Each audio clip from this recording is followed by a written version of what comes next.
He moved with purpose, his steps seemingly chaotic, but moving with a knowledge that he would not have possessed. The town moved the rider, and the rider was kept safe by its movements. He had tried to go to Dr. Winters, but she had put him aside. He had tried to go to her brother, but he had somehow deflected his ability to create the story. He had tried to go to the sheriff, but he had been no help whatsoever. He had tried to move the story in a way that it was not meant to be moved, and this was why it hadn't worked. In many ways, he did not write the story of Cashmere. He only told it. He had been in a Q&A at a convention once, and he had said as much to a fan who asked where he got his ideas. They left assuming he was joking, but it was the closest thing to the truth that he had known. He did not write the stories. They wrote him.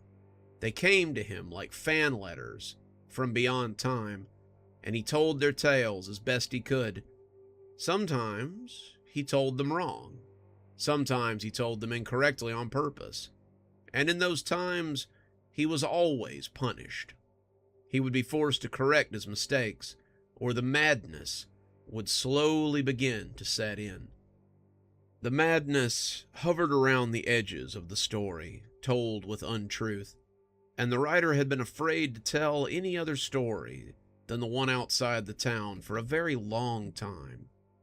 The town was his sanctuary. The town was what had saved him from the approaching madness. He didn't remember a time before the town, but in a way, he did. It was hard, like seeing something in a puddle. You could see the bottom of the puddle, but the water covered it so much that sometimes you couldn't tell exactly what it was. In many ways, that was like his life before the town. He'd been a popular writer. He'd gone to conventions. He had talked to many fans. He had lived his life with not opulence, but comfort. He'd been happy, and that happiness had led him to try to control the narrative. He had forgotten that he was only the crier and not the weaver of such stories. He knew that Dr. Winters believed the town was ancient, something that had existed long before she had. But in reality, the town had existed for nearly no time at all. That was how he had written it. That was how he had made it. And her belief in that was his own fault. He had written the story not because that's how he wanted it written, but because that's how it was meant to be. The people who would not help him were nothing but an extension of his own inability to help himself. In many ways, he was them.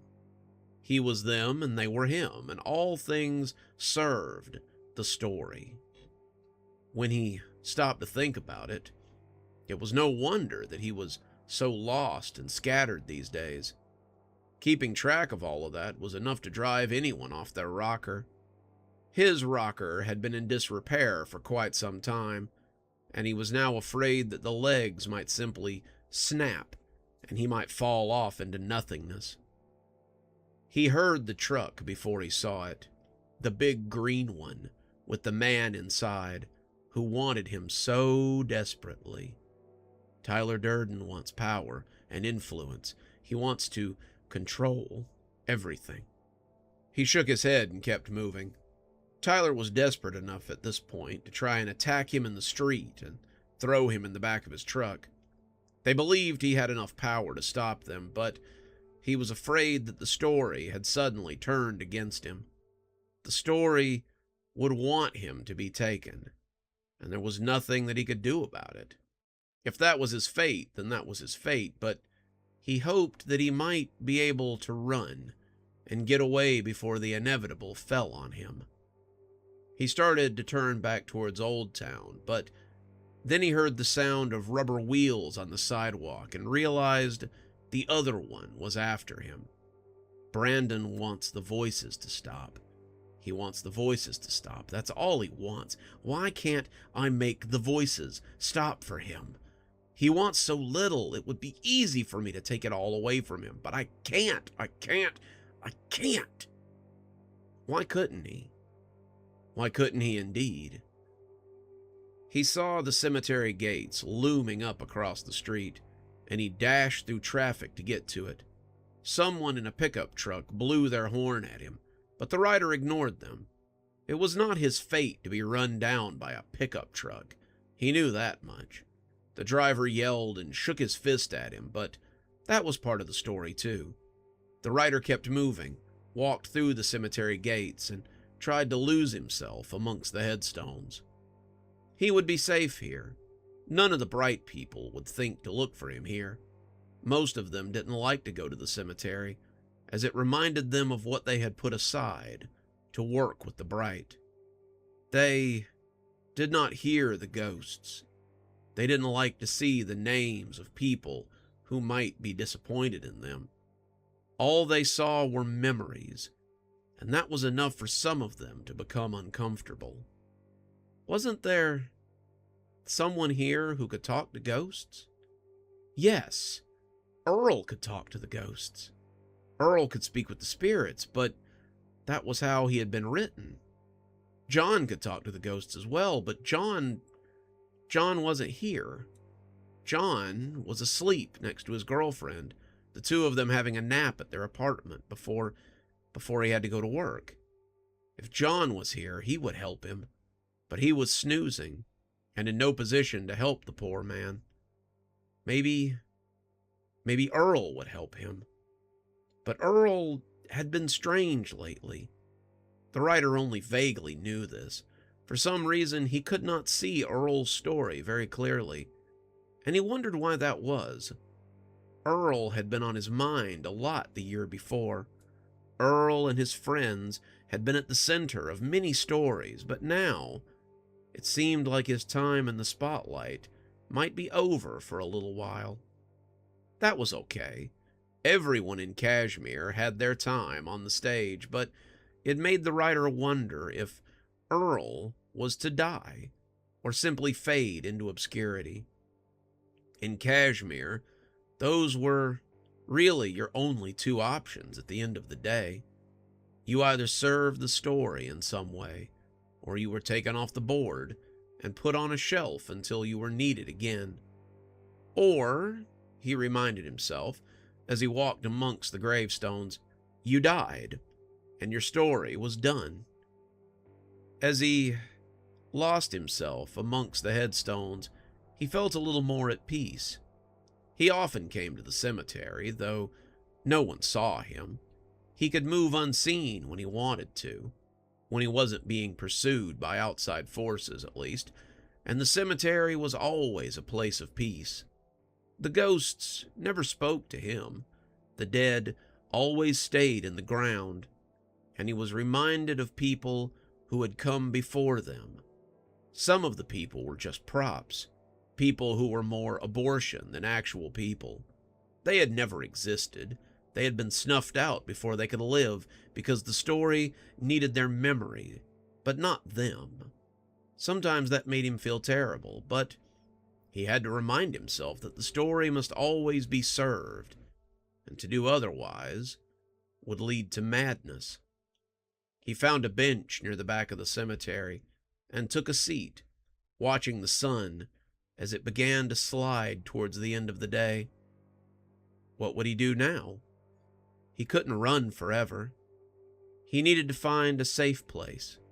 Maybe if he went to the garden, or he went to Grandpa, but Grandpa couldn't help him. Grandpa's story was nearly over too, and it wouldn't do to take up more of his time. No, he'd have to figure it out on his own. He just needed to think about it. He was sitting on a bench contemplating just that, when the last thing that he expected happened.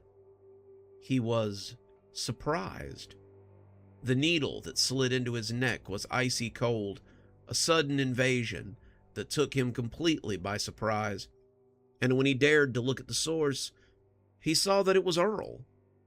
Earl had crept up on him and stabbed him with a needle. And as he felt himself going out, he heard Earl speak to him in almost apologetic tones. The voice, however, was not Earl's. The voice was blinding. I know. He was a surprise, just for you.